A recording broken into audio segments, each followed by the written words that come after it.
Hi there, sewing friends, and welcome back to my channel. It's that time of year again. The air is getting crisp and the leaves are changing. What better way to start the new season than with a cozy little sewing project? Today I'm excited to share with you one of my own patterns, the Port Orford Dress pattern. This project is all about comfort. It's perfect for those crisp autumn days when you just want to feel warm and cozy. It's great for a walk in the leaves or curling up next to the fire with a book.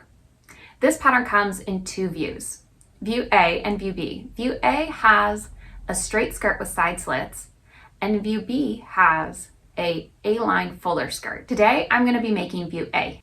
Grab your favorite fabric, something soft and warm like a sweatshirt fleece or a French terry is perfect for this project.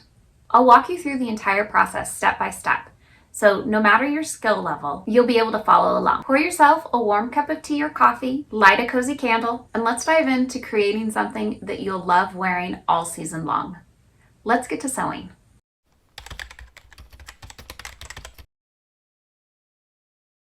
To get started, this is what you're going to need. You'll need your pattern, which I will link down below, your fabric according to the different design that you're going to make. There's view A and view B. I will be making view A, as I mentioned earlier. You'll need your pins or clips, thread that matches, a little bit of interfacing, some eyelets, and a length of draw cord. You could also make the length of draw cord out of your fabric. However, I am going to just be using draw cords today.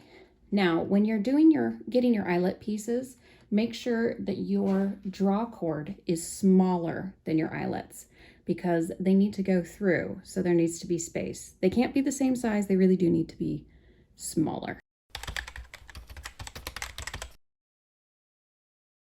Once your pattern is cut out, before you start sewing, you'll want to mark your pocket placement on your front piece. These here are your pocket placements.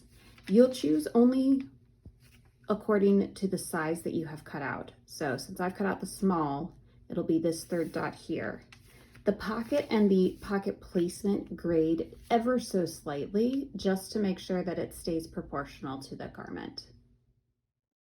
With the pocket placement marked on our front body, we can now move in to actually starting to sew up our pocket.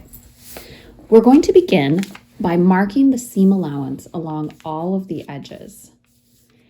I will do this with my favorite ruler here.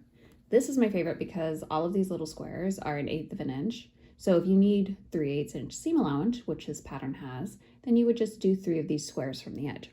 It makes it just really easy to measure. So I'll lay my pocket out flat. I'm going to take my tailor's chalk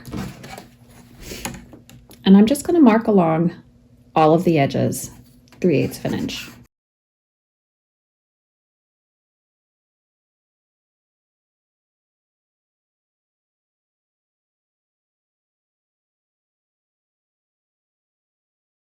With the seam lines marked, I'm actually going to take this over to the iron and I'm going to fold back this side and press along this line.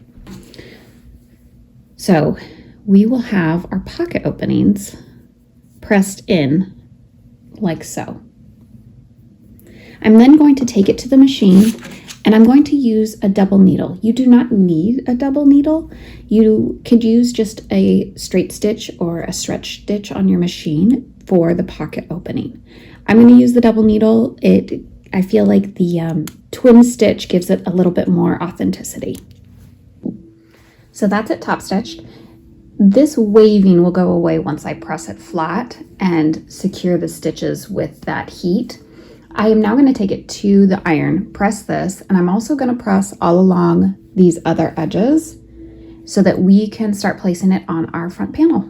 Now that our pocket has been pressed, we are going to place it on our front piece. You can see here that I have marked the center front of my pocket with some pins. You could also do it with chalk if you wanted to. I just used pins so that I would easily be able to place it.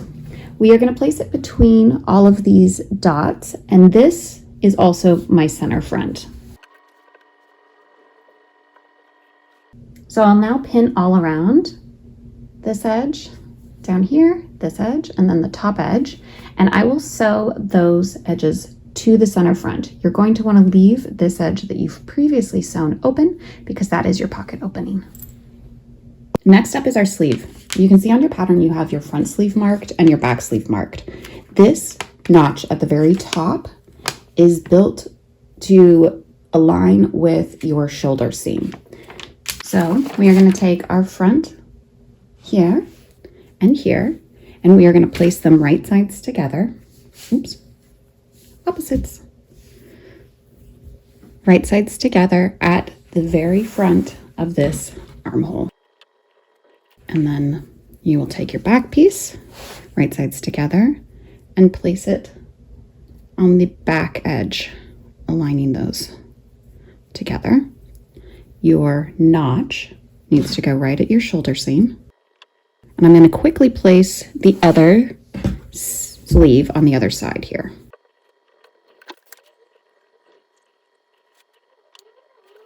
So your sleeve pieces should be laying across the neck if you have this placed correctly.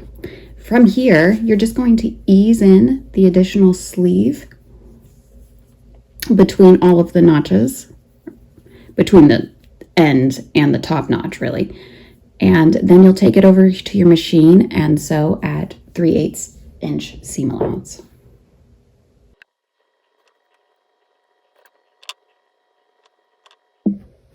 With our sleeves attached, we can now sew up our side seams.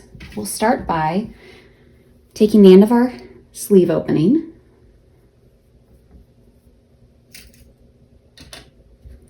and connecting the ends. We're then going to want to match our underarm seam.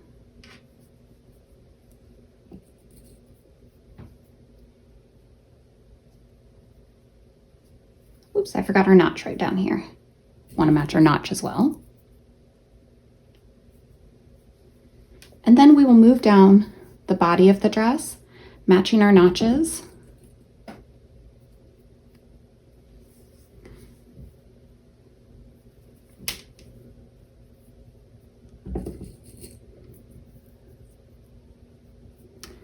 Until we reach this large cutout portion.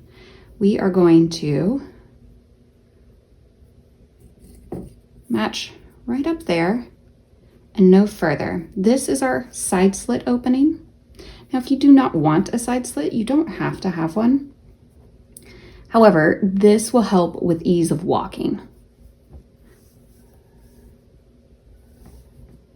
And then as you go through, go ahead and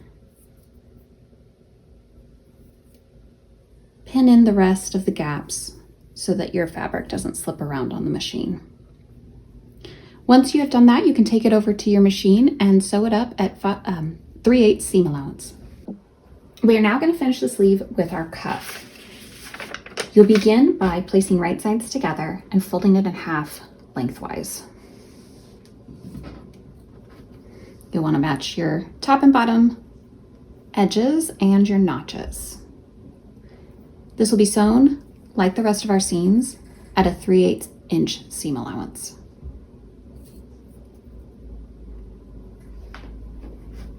Once your pieces are stitched down lengthwise, you'll fold your piece in half. Try to open the seams as you go. And you'll want to connect your seams at the top edge.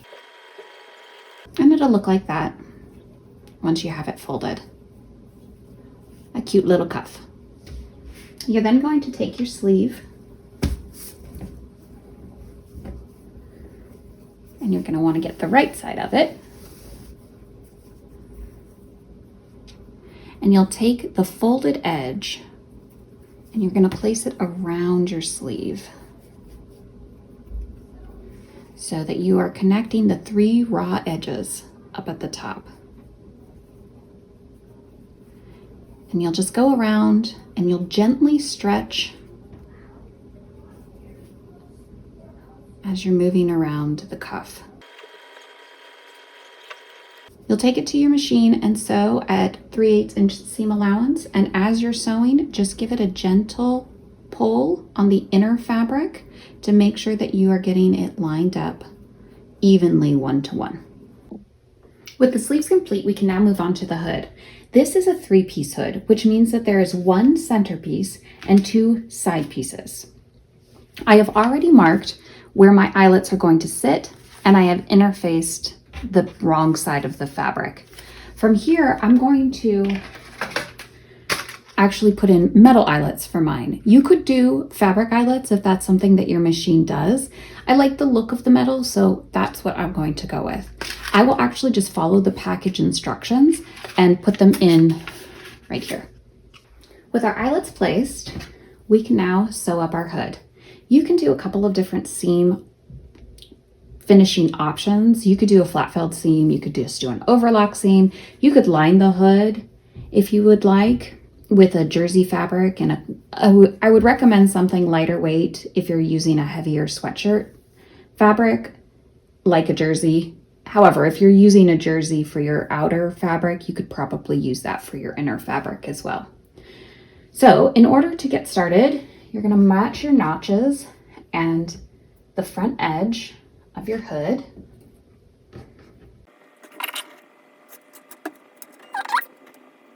And between these 2 points, you'll ease in this curvature. Ooh, wrong bottom edge.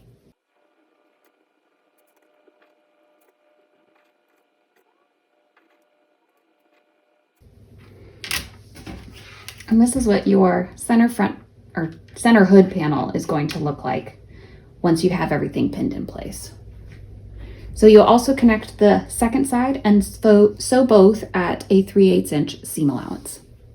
For our hood facing, the first thing we're going to want to do is mark along this outer edge 3/8 of an inch. This edge with the notch is where we are going to connect the hood to the facing, but this portion is the portion that's going to be sewn to the inside of the hood.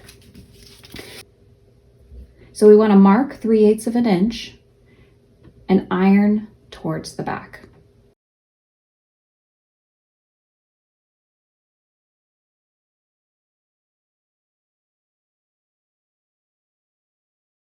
We are now going to find the center of our draw cord length, and we are going to put it in the center of our facing length. You do want it in the center, both horizontally and vertically, as much as possible anyway. You do want to keep it away from the seam allowance that you are catching at the center front. And I'm going to just put a few stitches right here to hold that draw cord in place. With the draw cord secured, we can now start attaching our facing to our hood. We are going to do this by aligning our notches with right sides together.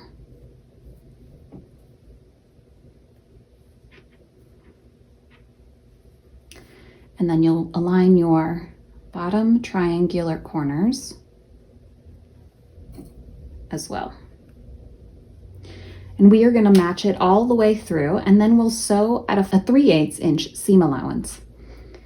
When you get down, to your eyelet area, if you have done a metal eyelet, do be very careful that you don't catch your metal eyelet at all with your needle. You do not want your needle breaking and flying anywhere. From here, I recommend that you do an understitch. That would be on the side of the facing, and you would be going along the edge very carefully, catching the seam allowance as you sew. This will help control the seam allowance once we face the hood. We can now attach our hood to our body. We have marked our center front neck right here, and we are going to drop our hood on the inside so right sides are facing each other. We'll line up this center front portion with the very front edge and pin in place. And we'll match all the way around until we butt up this other front portion. When your neck is sewn around, there'll be a small overlap in the center, as you can see here. It is very slight on the outside, but that is how you will get your sides to meet. We are now up to the side slit. The full seam allowance is 5/8 of an inch on the side. I have gone ahead and done an overlock stitch on the edge. That is not necessary. You can simply do a double fold and pin it in place, and then take it over to your machine and top stitch all along the slit. And you'll do that on both sides, front and back. We have reached our final step, and that is to hem. I have turned back an inch hem allowance, and I will be securing in place with a double needle. As you can see here, I've already done the back, and this is what it looks like when finished. Once you complete that, then your garment is done and ready to wear.